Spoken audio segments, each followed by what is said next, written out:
Armstrong கொலை வழக்கு தொடர்பாக பிரபல திரைப்பட இயக்குநர் நெல்சனின் மனைவியிடம் போலீசார் விசாரணை நடத்தியிருப்பது திரையுலகில் அதிர்ச்சியை ஏற்படுத்தியிருக்கிறது. ஆம்ஸ்ட்ராங் கொலை வழக்கில் தேடப்படும் குற்றவாளிக்கு அடைக்கலம் கொடுத்தார்களா என்ற சந்தேகத்தின் அடிப்படையில் இந்த விசாரணை நடந்துள்ளது. அடுத்த கட்டமாக இயக்குநர் நெல்சனிடம் விசாரணை நடத்தவும் போலீசார் திட்டமிட்டிருக்கிறார்களா? உண்மையில் நடந்தது என்ன? இந்த தொகுப்பில் பார்க்கலாம்.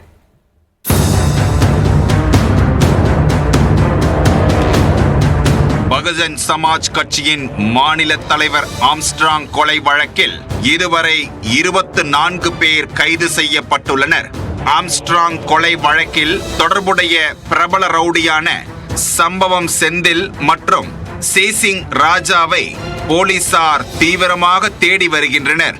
போலீசார் நடத்திய விசாரணையில் பிரபல ரவுடி சம்பவம் செந்திலுடன் வழக்கறிஞர்கள் ஹரிஹரன், சிவா, கிருஷ்ணன் ஆகியோர் நெருங்கிய தொடர்பில் இருந்தது தெரிய வந்தது. சிவாவை போலீசார் தீவிரமாக தேடி வந்த நிலையில் சென்னையில் காரில் வந்தபோது போலீசார் அவரை கைது செய்தனர்.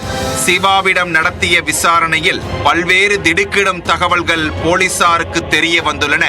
ஆம்ஸ்ட்ராங் கொலை வழக்கில் வழக்கறிஞர் ஹரிஹரன் கைது செய்யப்பட்ட பின்பு வழக்கறிஞர்கள் கிருஷ்ணன், சிவா ஆகியோர் சென்னையிலிருந்து திருச்செந்தூர் வரை காரில் சென்றுள்ளனர்.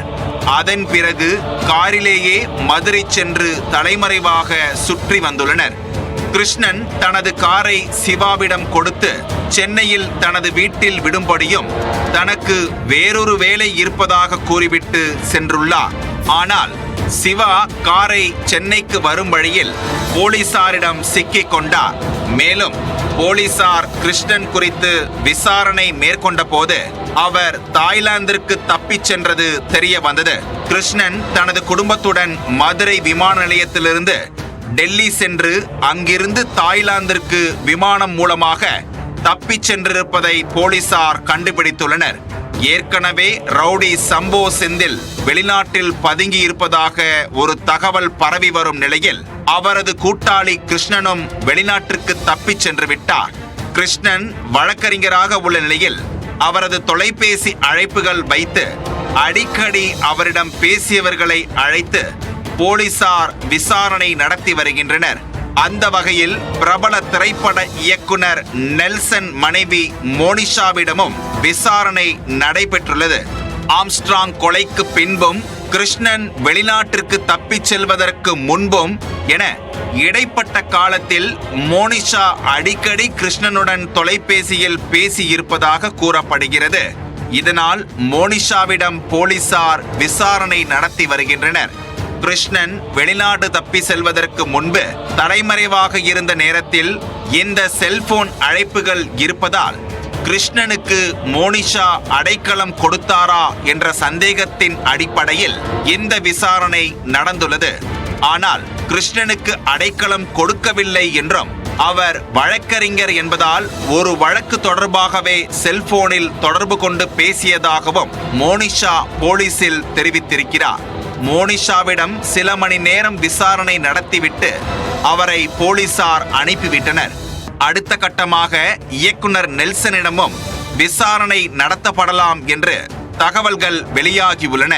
நாட்டையே உலுக்கிய ஆம்ஸ்ட்ராங் கொலை வழக்கில் பிரபல இயக்குனர் மற்றும் அவரது மனைவியிடம் விசாரணை நடைபெற்றிருப்பது திரையுலகினரையும் ஆம்ஸ்ட்ராங் ஆதரவாளர்களையும் அதிர்ச்சி அடைய வைத்துள்ளது.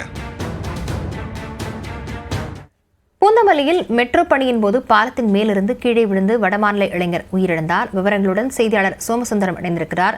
சோமசுந்தரம், இந்த விபத்து எப்படி நடந்தது? வணக்கம். தற்போது பூந்தமல்லியில் மெட்ரோ பணியின் போது பாலத்தின் மேலிருந்து கீழே விழுந்து வடமாநில இளைஞர் ஒருவர் பலியாகியுள்ள சம்பவம் பெரும் அதிர்ச்சியை ஏற்படுத்தியுள்ளது. சென்னை அடுத்த பூந்தமல்லியில் இருந்து சென்னை ஆலந்தூர் வரையிலான மெட்ரோ பணிகள் தற்போது 2ஆம் கட்டமாக மும்முரமாக நடைபெற்று வருகிறது. இந்த நிலையில் பூவிருந்தவல்லி அருகே நசரத்பேட்டையில் மெட்ரோ பணியின் போது சுமார் 40 அடி பாலத்தின் மேலில் இருந்து பஞ்சாப் மாநிலத்தை சேர்ந்த தேவேந்திர சிங் வயது 27 என்ற இளைஞர் தற்போது கீழே விழுந்துள்ளார். இதனால் தலையில் பலத்த காயமடைந்த அவர் சக ஊழியர்களால் மீட்டு மருத்துவமனைக்கு அழைத்து சென்றுள்ள நிலையில் தற்போது மருத்துவர்கள் சிகிச்சை அளித்த நிலையில் அவர் சிகிச்சை பலனின்றி தற்பொழுது உயிரிழந்துள்ளார். மேலும் மெட்ரோ ஊழியர்கள் பாதுகாப்பு உபகரணங்கள் ஏதுமின்றி வேலை வாங்கப்படுவதாக வந்த புகாரை அடுத்து தற்போது இந்த மெட்ரோ விபத்தில் ஊழியர் ஒருவர் உயிரிழந்த சம்பவம் பகுதியில் பெரும் பரபரப்பை ஏற்படுத்தியுள்ளது. அந்த காட்சியை தான் தற்போது நேரடியாக பார்த்து வருகிறோம். மேலும் வடமாநில இளைஞர் மெட்ரோ பணியின் போது மேம்பாலத்தில் இருந்து, அதாவது சுமார் 40 அடி உயரத்தில் இருந்து கீழே விழுந்ததை அடுத்து சம்பவ இடத்தில் நசரத்பேட்டை போலீசார் தற்போது விசாரணை மேற்கொண்டு வருகின்றனர் என்பது குறிப்பிடத்தக்கது. விவரங்களுக்கு நன்றி சோமசுந்தரம்.